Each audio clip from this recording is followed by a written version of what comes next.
And I also want to report that your vice chairman is getting new social distinction. I've been invited during this gathering to go to a happy hour put on by the Bitcoin people. And I've tried to figure out what the Bitcoin people do in their happy hour, and I finally figured it out. They celebrate the life and work of Judas Iscariot. Is your invitation still good? I finally figured out why the teachers in corporate finance often teach a lot of stuff that's wrong. When I had some eye troubles very early in life, I consulted a very famous eye doctor, and I realized that his place of business was doing a totally obsolete cataract operation. They were still cutting with a knife after better procedures had been invented. I said, why are you in a great medical school performing absolute obsolete operations? He said, Charlie, it's such a wonderful operation to teach. Well,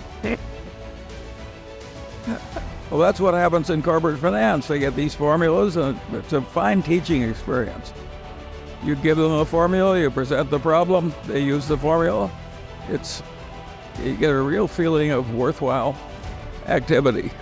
There's only one trouble, it's all balderdash. Yeah, whenever you hear a theory described as elegant, watch out in a minute. Right. Charlie and I were on a plane recently that was hijacked. With what? It was hijacked. I'm telling about our experience on that hijacked plane when the hijackers picked us out as the two dirty capitalists that they really had to execute. But they were a little abashed about it. They didn't really have anything against us. So they said that each of us would be given one request before they shot us. And they turned to Charlie and they said, what would you like as your request? Charlie said, I would like to give once more my speech on the virtues of Costco with illustrations. And the hijacker said, well, that sounds pretty reasonable to me. And he turned to me and said, and what would you like, Mr. Buffett? And I said, shoot me first.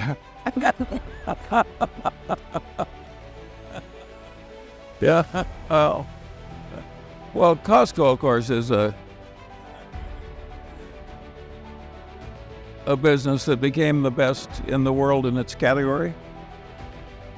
And it did it with an extreme meritocracy and an extreme ethical duty, self-imposed, to take all its cost advantages as fast as it could accumulate them and pass them on to the customers.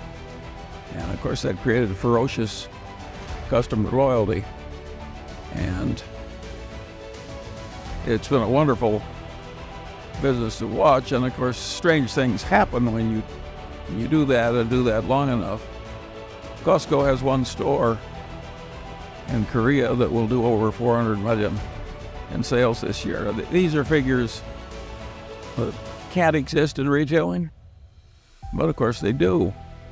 And so that's an example of somebody having the right managerial system, the right personnel selection system, the right ethics, the right diligence, and et cetera, et cetera. That is quite rare.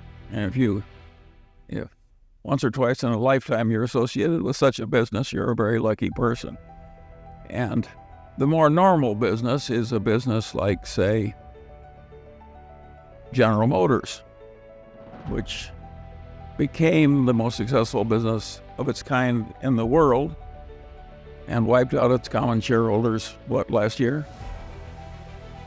That is a very interesting story, and if I were teaching a business school, I would have value line type figures that took people through the entire history of General Motors, and I would try and relate the changes in the graph and in the data to what happened in the business. And to some extent, they faced a really difficult problem. Heavily unionized business combined with great success, and very tough competitors who came up from Asia and elsewhere, and to some extent from Europe. And that is a real problem, which of course, to prevent wealth from killing you, your success turning into a disadvantage, is a big problem in business. And so there are all these wonderful lessons in those graphs. I don't know why people don't do it. The graphs don't even exist that I would use to teach. I can't imagine anybody being dumb enough not to have the kind of graphs I yearn for.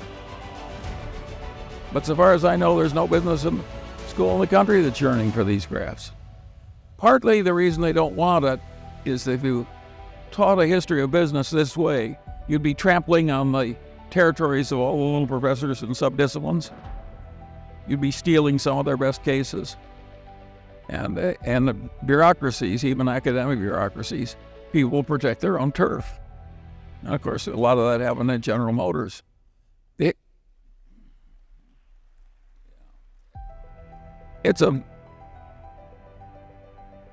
I really think the world, that's the way it should be taught. Harvard Business School once taught it much that way, and they stopped. And I'd like to make a case study as to why they stopped. I think I can successfully guess. It's a course in history of business trampled on the territory of barons of other disciplines, like the baron of marketing, the baron of finance, the baron of whatever. And this IBM is an interesting case. I mean, there's just one after another that are utterly fascinating. And I don't think they're properly taught at all because nobody wants to do the full sweep. Yeah, the one place that I feel we're making a huge mistake is not learning enough from the big mess that came from wretched excess in our financial system. I don't think we throttled the sin and folly out of that aspect of the economy nearly enough. And I think if you look at all the panics and depressions of the United States, they all came from financial collapses, usually preceded by perfectly asinine and greedy behavior. And I think there would be a lot to be said for taking an axe to our financial sector and whittling it down to a more constructive size. Well, tell us more about how you use that axe. Well, Warren, I'll make myself ridiculous, but I guess I'm so old I'm entitled to do that. I would have the tax system discourage trading. I would have various kinds of Tobin taxes. I would have securities trading more with the frequency of real estate than the trading way computer algorithms where one person's computers outwit another person's computers in what amounts to sort of legalized front running. I don't think we need any of that stuff. And I think making heroes out of the people who succeed at it is not good for the fiber of the country either. I hate the idea that 25% of our best engineers are going into the financial sector. So I think it's crazy what we've allowed. And I think the lack of contrition in our financial sector after the disgraceful stuff they got us into is perfectly awesome. It makes Dave Sokol look like a hero.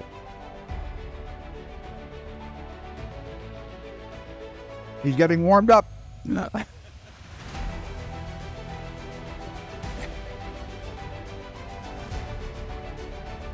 Just as a sidelight, how many of you know that if you trade an S&P future contract, 500 S&P 500 contract, and you hold it for 10 seconds, and you have a profit that 60% of the gain is long-term gain and 40% is short-term gain. So essentially, our Congress has said that this activity should be more lightly taxed, than cleaning washrooms or doing all the things that you people do every day. That you get a special tax treatment. Now, that illustrates one of the problems with the tax code in that there's a few people that care intensely about having that in there, and the cost of it in terms of less revenue for the U.S. government is diffused among a large group, none of whom have enough interest to want to go out and write their congressman or hire a lobbyist to fight the other way. But it's pretty extraordinary that we have decided that that particular form of activity should get 60% taxed at a 15% maximum rate, even though it may only take 10 or 20 seconds and be just a little flicker on a screen. And the hedge fund operators of America get a much lower tax rate than the professors of physics or the drivers of taxis. This is demented.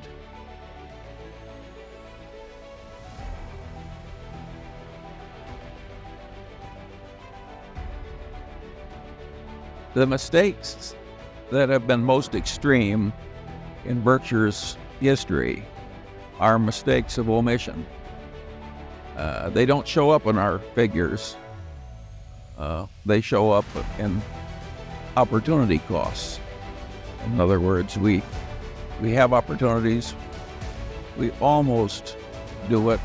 In retrospect, we can tell that we were very much mistaken not to do it. In terms of the shareholders, those are the ones in our history that have really cost the most. And very few managements do much thinking or talking about opportunity costs. But Warren, we have blown billions and billions and billions. I might as well say it. You're right, right. My question is not about money. It's about friendship. How do you remain friends and business partners for so long? And what advice do you have for young people like me in selecting true friends and future business partners? Thank you. No, well, when Charlie and I met in 1959, we were introduced by the Davis family, and they predicted that within 30 minutes we would either not be able to stand each other or if we'd get along terrifically. And that was a fairly insightful analysis, actually, by the Davises, because you had two personalities that both had some tendencies toward dominance in certain situations, and but we hit it off. We have disagreed, but we have never had an argument that I can remember at all in 43 years, and yet we both have strong opinions, and they aren't the same strong opinions at times. But the truth is, we've had an enormous amount of fun together. We continue to have an enormous amount of fun, and nothing will change that. Basically, it may have worked better because he's in California and I'm in Almo. I don't know. I'll let Charlie comment on it. Well, that's a wonderful question you've asked, because Warren and I both know some very successful businessmen who have not one true friend on earth, and rightly so. That's true. And that is no way to live a life. And if by asking that question you're asking, how do I get the right friends, you are really onto the right question. And when you get with the right friends, if you've worked hard at becoming the right sort of fellow, I think you'll recognize what you have, and then all you have to do is hang on. The real question is, what do you like in other people? I mean, what do you want from a friend? And if you'll think about it, there's certain qualities that you admire in other people, that you find likable, that you and cause you to want to be around certain people. And then look at those qualities and say to yourself, which of these is it physically or mentally impossible for me to have? And the answer will be none. It's only reasonable that if certain things attract you to other people, that if you possess those, they will attract other people to you. And secondarily, if you find certain things repulsive in other people, whether they brag or they're dishonest or whatever it may be, if that turns you off, it's going to turn other people off if you possess those qualities. And those are choices.